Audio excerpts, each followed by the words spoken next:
नमस्कार साथियों, आप हमारे जो वेब चैनल देख रहे हैं उन साथियों को बता दें कि नाथुश्री चोपटा में जो तस्वीरें आप देख पा रहे हैं, ये मेरे पीछे नाथुश्री चोपटा धरने की हैं और हमारे साथ हैं मनदीप नथवान जी। वो जुड़ेंगे पगड़ी संभाल जट्टा के जो लीडर हैं, किसानों की आवाज़ उठाते हैं, युवा चेहरा है किसानों के लिए, संघर्षशील साथी हैं, वो हमारे साथ जुड़ेंगे। जी भाई साहब नमस्कार। नमस्कार भाई साहब, आज आप यहाँ सिरसा जिला के नाथुश्री चोपटा में आए हैं, क्या मामला है? क्या कुछ अगर किसान 22 दिन से धरने पे बैठे हैं, क्या निकल के आ रहा है? पिछले लंबे समय से ये धरना लगा हुआ है बीमा क्लेम के लिए। जो बीमा क्लेम वाली कंपनियां हैं वो किसानों के साथ ठगी कर रही है शरेआम, और सरकार जो है किसानों की बात नहीं सुन रही। मतलब बीमा का प्रीमियम तो काट लिया जाता है, और जब बीमा देने की बारी आती है तो तरह तरह की शर्तें लगा दी जाती है और किसानों को कुछ भी नहीं दिया जाता। 2022 का बीमा क्लेम नहीं दिया जा रहा है। अभी किसान पिछले 22 दिनों से यहाँ डटे हुए हैं मैदान के अंदर।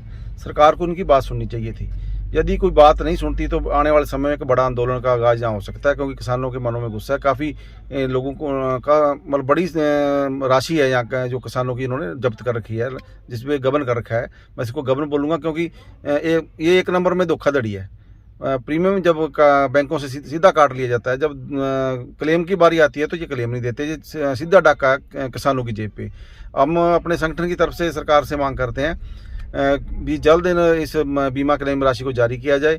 अन्यथा यदि इस इलाके के किसान यदि कोई बड़ा फैसला लेंगे तो हमारा संगठन पगड़ी संभाल जट्टा किसान संघर्ष समिति हरियाणा इस इलाके में बड़ी तादाद में अन्य दूसरे जिलों से भी किसानों को यहाँ लेकर पहुँचेगा।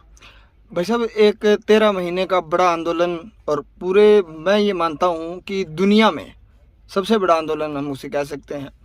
उसके बाद किसान जो मजबूत हुआ और सरकारें आज भी किसानों के साथ वही बर्ताव कर रही है, इसे आप क्या देखते हैं? एक तो सरकार को तानाशाही अपनाई हुई है, या सरकार को डर नहीं रहा, या सरकार लोगों की बात सुनना नहीं चाहती?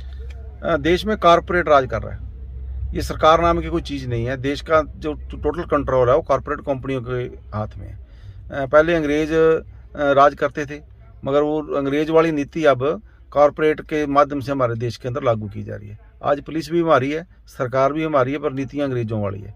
देश का जो संसाधन है उनको लूटा जा रहा है। पहले नौकरी मिल जाती थी। देखो आप, जो बच्चे पढ़ रहे हैं वो नौकरी की आशा रखते थे, अब फौज वाली नौकरी भी खा गए। पहले दूसरी नौकरियां खत्म हुई, अब फौज वाला भी काम चला गया, क्योंकि हर चीज़ पे जितने देश के संसाधन हैं उन्हें लूटने का काम देश की कॉरपोरेट कंपनियां कर रही है, और ये तो उनके रखवाले हैं। अभी जो किसानी 13 महीने आंदोलन चला उसमें लोगों ने इकट्ठा होना सीखा, लड़ना सीखा है, अपनी ताकत को पहचाना है। मगर सरकार का ये जोर लगा हुआ है अभी इन लोगों को आपसी मतभेद पैदा किए जाए, ऐसा कूट प्रचार किया जाए कि लोग किसानी आंदोलन में जाना हट जाए, और एक दूसरे की मतलब एक किसान संगठन के नेताओं को ऐसा पेश किया जा रहा है अभी देखो लोग इनके साथ ना जाएं।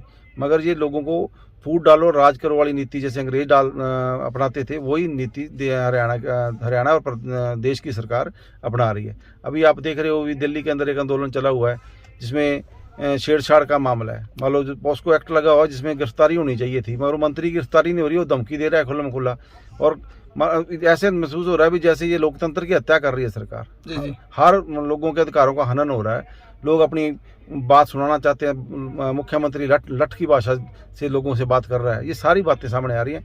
मगर हाँ, आने वाले समय के अंदर जैसा भगत सिंह देश में चाहता था, जो भगत सिंह जैसी आज़ादी चाहता था, वो हमें पढ़ना पड़ेगा। भगत सिंह क्या चाहता था? भगत सिंह ने जेल के अंदर बहुत सी पुस्तकें पढ़ी और बहुत कुछ लिख के गया हमारे लिए, मगर वो हमारे घरों तक नहीं पहुंची, क्योंकि राज करने वालों ने वो किताबें हमारे घरों तक नहीं पहुंचने दी। आज टीवी चैनलों पर टोटल जो टीवी चैनल है उन पे कॉरपोरेट का कब्जा, कंपनियों का कब्जा है। जो वो दिखाते हैं हम वही चीज़ एक्सेप्ट कर लेते हैं।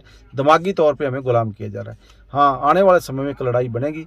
अभी इन समस्याओं का जो हाल है वो भगत सिंह की विचारधारा बताती है।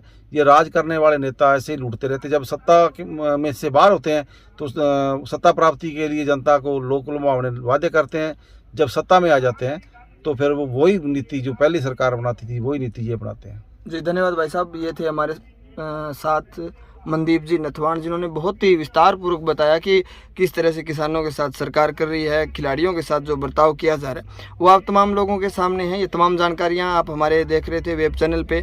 अगर आपको ऐसी और जानकारियां चाहिए तो आप हमें सब्सक्राइब करें और पेज को फॉलो करें। धन्यवाद।